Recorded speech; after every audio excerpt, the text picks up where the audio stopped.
Imagine spending your entire life searching for something, only to discover it was never outside of you. Imagine praying, believing, following rituals, while the very truth you seek has always been silently waiting within your own awareness. What if everything you were taught about spirituality is only the surface? And what if Jesus was not teaching religion at all, but something far more profound, something that could completely change the way you see yourself, reality, and existence itself? In this video, you will begin to uncover a hidden dimension of Jesus' teachings, one that has been misunderstood, simplified, and in many cases, forgotten. And stay with me until the end, because the last revelation is the most powerful of all, and it may completely transform the way you understand life itself. If this kind of knowledge resonates with you, take a moment to subscribe to the channel, leave a like and share your thoughts in the comments. Your interaction helps this message reach those who are ready to hear it. Now, let us begin. There is a reason why the teachings of Jesus have echoed across centuries, yet remain so deeply misunderstood. Most people see Jesus as the founder of a religion, a system, a structure, a path defined by rules, beliefs, and institutions. But what if this perspective is incomplete? What if Jesus was not pointing to an external system, but to an inner transformation? Scholars like Elaine Pagels, who studied the Gnostic Gospels, suggest that early interpretations of Jesus' teachings were far more focused on inner knowledge, what the Greeks called gnosis, direct knowing, not belief, not obedience, but experience. This aligns with what Carl Jung later explored in his work on the psyche. The idea that true transformation comes not from adopting external doctrines, but from confronting and awakening the inner self. Jesus spoke in parables, not to confuse, but to reveal truths that cannot be understood intellectually alone. Those who have ears, let them hear. But hear what exactly? Not words, but awareness. Not commandments, but consciousness. Because hidden beneath the language of religion, there is a deeper message. A message about perception, about identity, about awakening. And here is where everything begins to shift.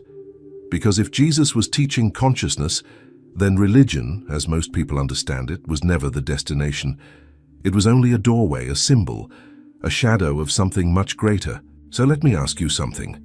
If the truth was never outside of you, why were you taught to look for it there?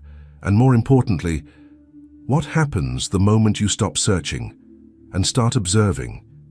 Because this is where the real teaching begins, and what comes next will challenge everything you think you know. There is something subtle, almost invisible, in the way Jesus spoke. He rarely gave direct answers. Instead, he pointed. He redirected attention, again and again, not outward, but inward. The kingdom of God is within you, not in temples, not in institutions, not in rituals, within. But what does that actually mean? If you pause for a moment and truly reflect, you may begin to sense that this statement is not symbolic, it is literal. Because what Jesus was pointing to is not a place, it is a state of awareness, a dimension of consciousness that exists beyond thought, beyond identity, beyond everything you were taught to believe you are. Philosophers like Meister Eckhart, centuries later, spoke of this same truth, describing a divine spark within the soul, something untouched by the external world, not created, not learned, but remembered. And here is where most people miss the message, because they try to understand it instead of experiencing it. They turn it into theology instead of transformation. They build systems around it instead of dissolving into it. Jesus never said, "Believe in me, and you will find the truth." He said, "Follow me," and this changes everything.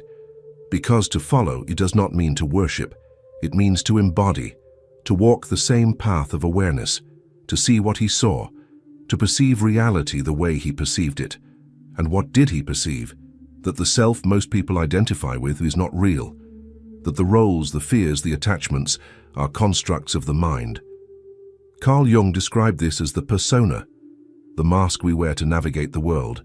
But beneath that mask, There is something deeper, something silent, something aware. And this is where Jesus was pointing, not to a new belief system, but to the collapse of all false identities.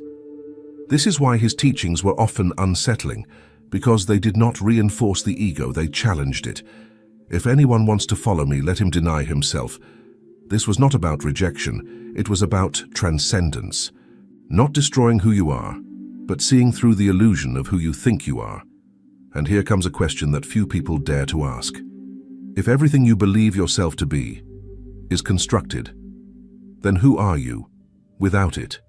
Not your name, not your story, not your past, but the one who is aware of all of it.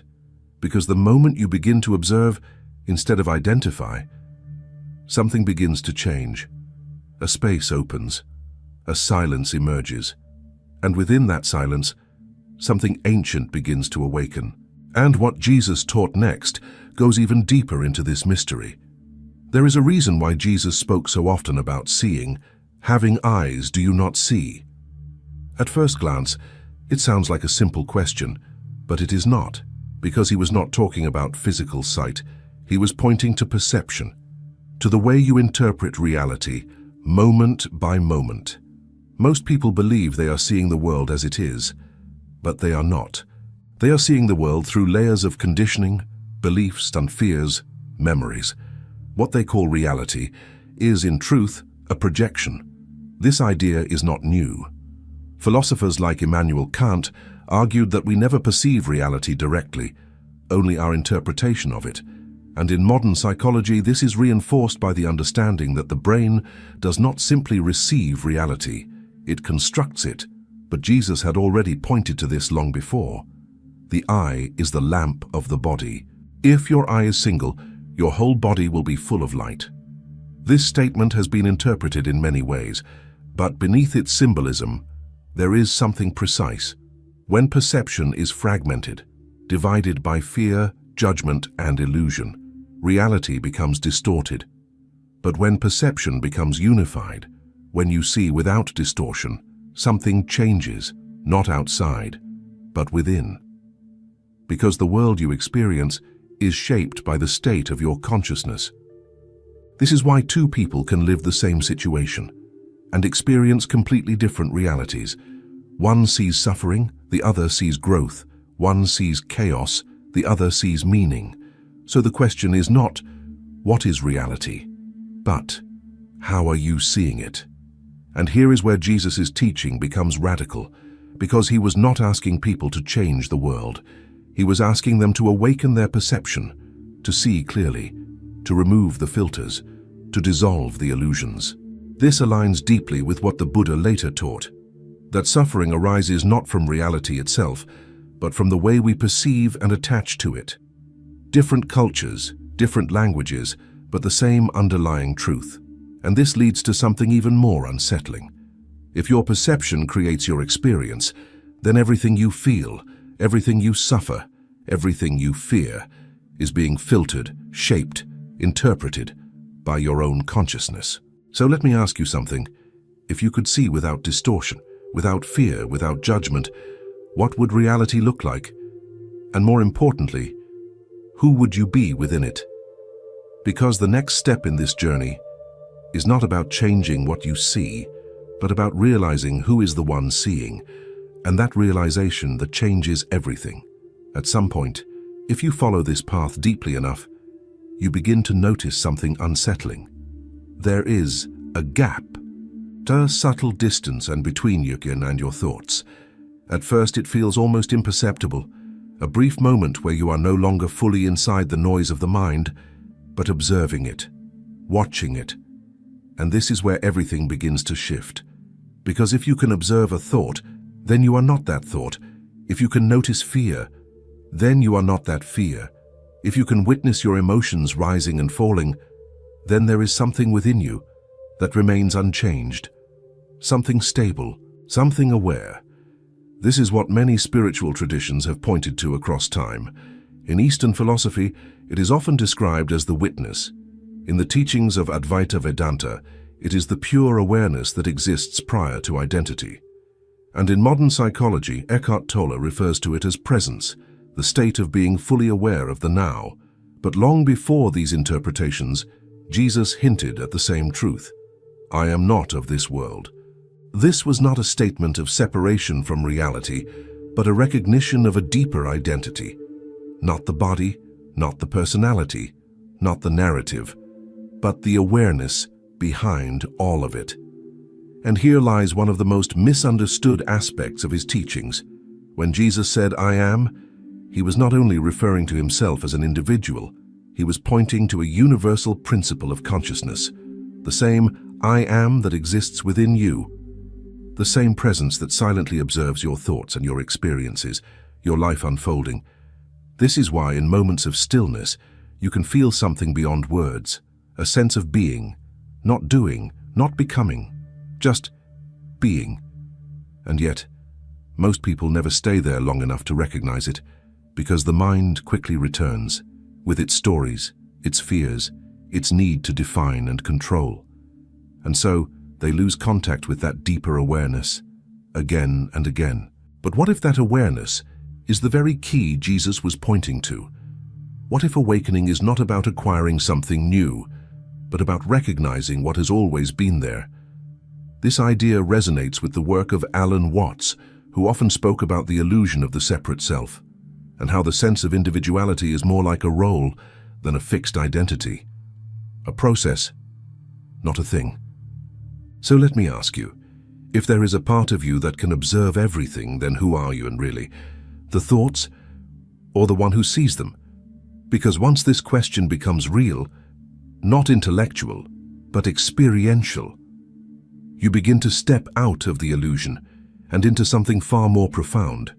And what comes next challenges even the deepest assumptions about who you think you are. There is a moment, subtle, almost silent, where everything you believed about yourself begins to loosen. Not because someone convinced you, not because you adopted a new belief, but because you started to see, truly see. And when that happens, something unexpected occurs. You realize that the self you have been protecting, defending, improving, is not as solid as you thought. It shifts, it reacts, it changes depending on circumstances, people, and time.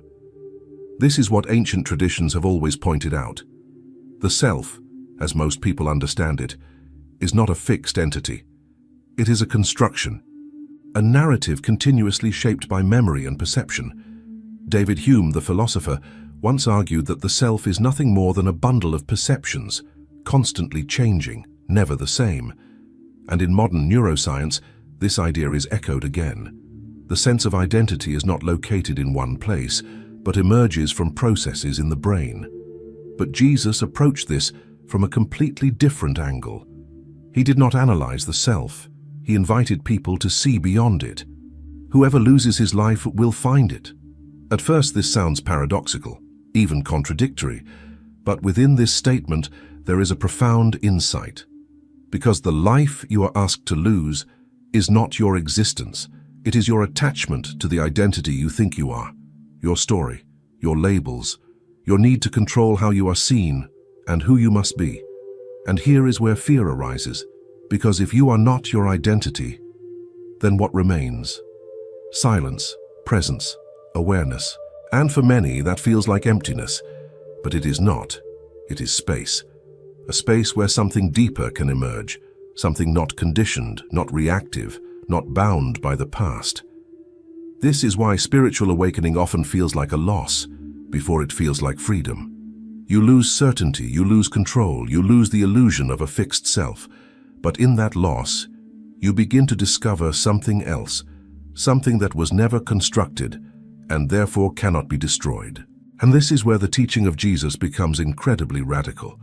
Because he was not offering comfort to the ego, he was inviting its transcendence, not to make you stronger as a person, but to show you that what you truly are is beyond the person. So let me ask you something. If everything you call yourself can change, then what is it that never changes? What is it that has been present in every moment of your life, watching, experiencing, aware. Because when you begin to notice that, you're no longer just living your life, you are witnessing it. And from that place, a different kind of freedom begins to emerge. And what comes next reveals why this freedom was never meant to be controlled, but lived. There is something paradoxical about freedom.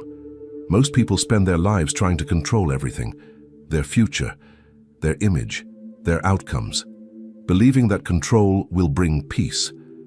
But if you look closely, it rarely does. Because the more you try to control life, the more tension you create within yourself. And this is exactly where Jesus introduced one of his most misunderstood teachings. Do not worry about tomorrow. At first it sounds like simple advice, almost naive. But it is not. Because this is not about neglect. It is about presence, about releasing the illusion that the mind can secure the future and returning to the only place where life is actually happening. Now, philosophers like Søren Kierkegaard spoke of anxiety as the result of being trapped between past and future, never fully present. And modern psychology confirms this. The mind constantly projects, anticipates, fears what has not yet happened. But Jesus pointed to something radically different. He invited people to step out of psychological time, to experience reality without the constant interference of mental projection. Consider the lilies of the field, how they grow. They do not toil. This is not about passivity. It is about alignment, a state where action arises naturally, without the weight of fear, without the burden of overthinking. And here is where the deeper layer reveals itself. Because when you are fully present, you are no longer acting from the conditioned self. You are acting from awareness, from clarity, from something that does not need to force or resist. This is what Taoist philosophy calls Wu Wei, effortless action, acting in harmony with the flow of existence rather than against it. Different language, different culture, but the same underlying truth.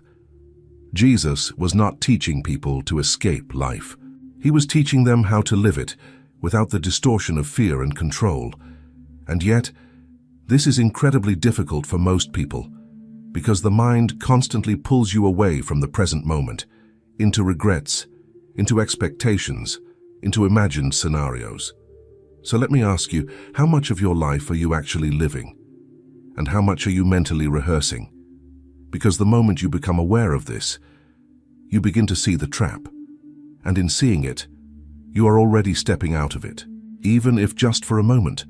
And that moment is enough to glimpse a different way of being, a way that is not driven by fear, but guided by awareness. And what Jesus revealed next takes this understanding even further, into something that dissolves the boundary between you and everything you perceive. At the deepest level of Jesus' teachings, there is something even more radical, something that goes beyond identity, beyond perception, beyond presence itself.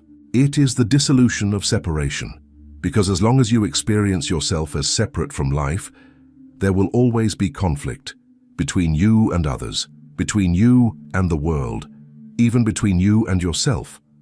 But Jesus pointed to something entirely different. I and the Father are one. For centuries, this statement has been interpreted as something exclusive, something that applies only to Him. But what if that is not the case? What if this was not a declaration of superiority, but a revelation of unity, a truth about the nature of consciousness itself? Mystics across traditions have spoken of this same realization. In Sufism, it is described as the union with the divine. In Advaita Vedanta, it is the understanding that the individual self and the absolute reality are not separate. And in the work of philosophers like Baruch Spinoza, God is not an external entity, but the very substance of existence, everything. And if this is true, then the boundary you feel between you and the world is not as solid as it appears, because everything you experience, it appears within your awareness. Every sound, every sensation, every thought, all of it arises within the same field of consciousness. So where exactly is the separation? Is it in reality or in perception? This is what Jesus was pointing to again and again. Not a distant God, but an immediate presence. Not something to be reached, but something to be realized. And yet, the mind resists this, because the idea of separation is deeply ingrained. It defines identity. It creates the sense of me and other. But the moment this illusion begins to dissolve, something extraordinary happens. Fear starts to fade, because there is no longer another to defend against. Comparison loses its power, because there is no one to compete with, and a deep sense of peace begins to emerge. Not because life has changed, but because the way you experience it has. So let me ask you, if there is no true separation, then who are you in relation to everything?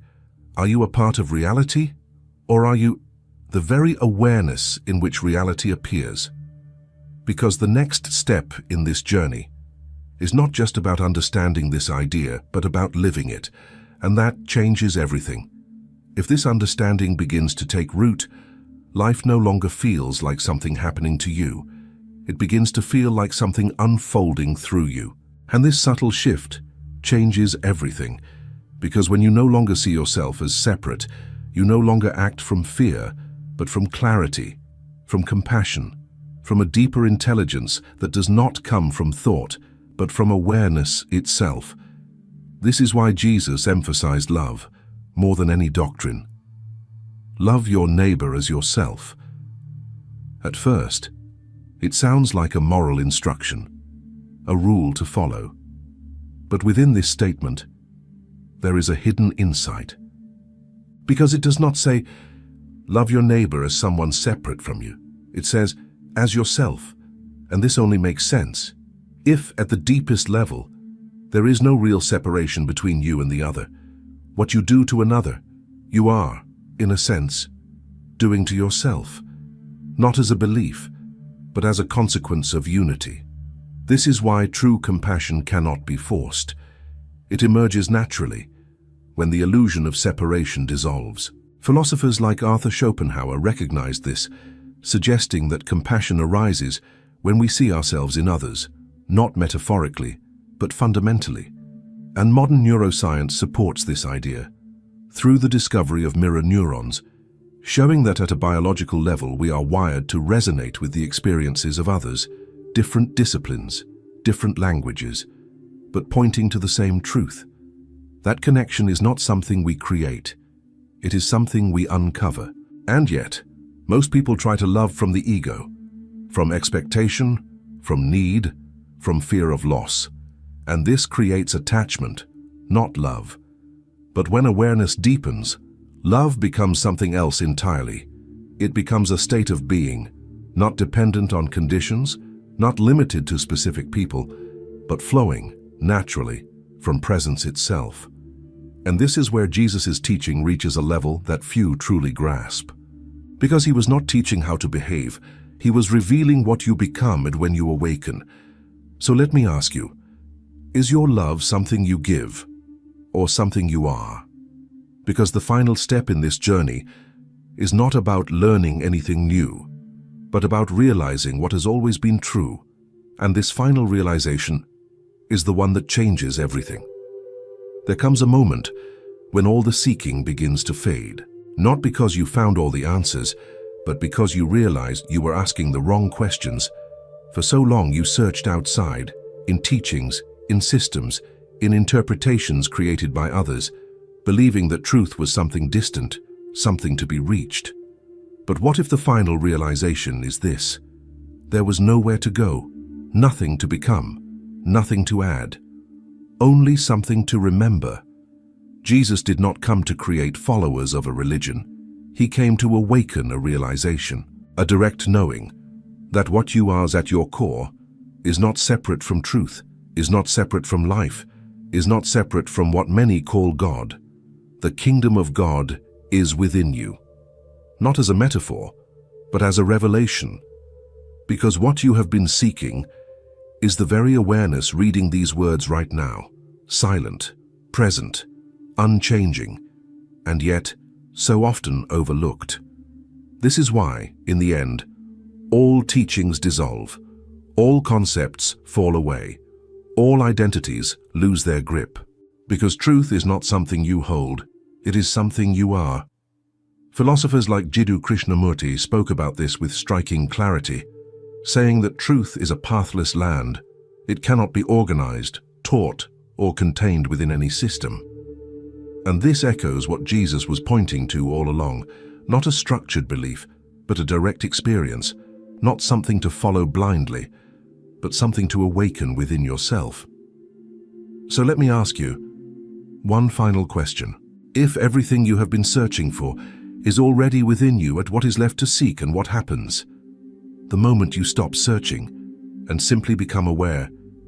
Because in that moment, without effort, without striving, you may begin to glimpse something profound, a stillness, a presence, a quiet certainty that does not need validation. And from that place, life is no longer a problem to solve, but a mystery to experience, not with fear, but with awareness. Not with resistance, but with clarity. And perhaps this was the true teaching all along, not religion, not doctrine, but consciousness, alive within you, waiting, not to be found, but to be recognized.